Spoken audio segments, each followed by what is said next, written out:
back to your main question, I used to get anxiety before my matches. Like in high school, I was very good at a young age, and I won states and nationals. So when I was coming into college, I was thinking, okay, I gotta win like I run in high school. I gotta be tenfold these guys. I don't care if they were better or older or whatever. My senior year in high school, I didn't lose any matches. So my freshman year in college, I was thinking, go out there and dominate. And when like my first couple matches, I didn't go out there and dominate like I was, and I would be getting tired after my first 3 or 4 shots. And then I talked to a sports psychiatrist. It was anxiety from having the pressure of always doing well to going out there and not doing so well, and then still having to live up to that pressure, live up to that hype.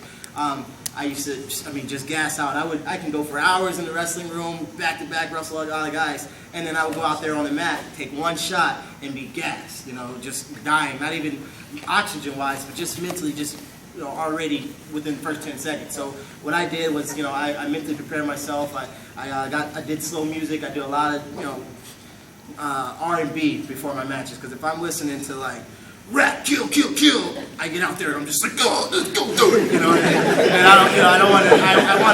want to make sure that I'm just, I'm relaxed, and I'm not going out there like, all right, I got to grab this guy, I got to rip his head off. I'm more like, just go out there, when you shake hands, you do your dance, and it's all a wrap.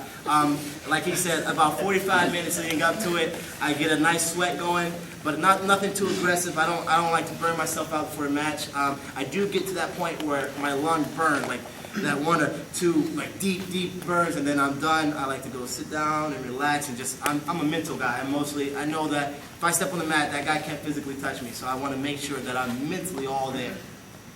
And prepared for the David Taylor match, man.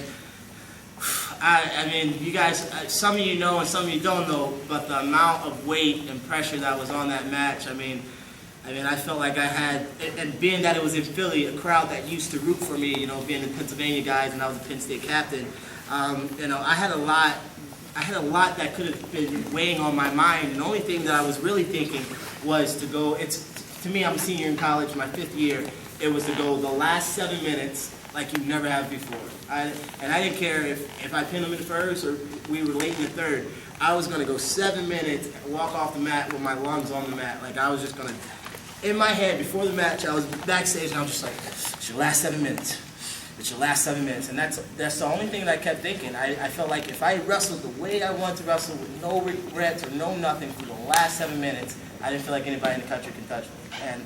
And leading up to that match, I was like, he took my dream, he took my school, he took my home, and I'm about to go take his championship. And 7 minutes, 7 minutes. That's literally in my head to this day. I think 7 minutes, and that's how I know.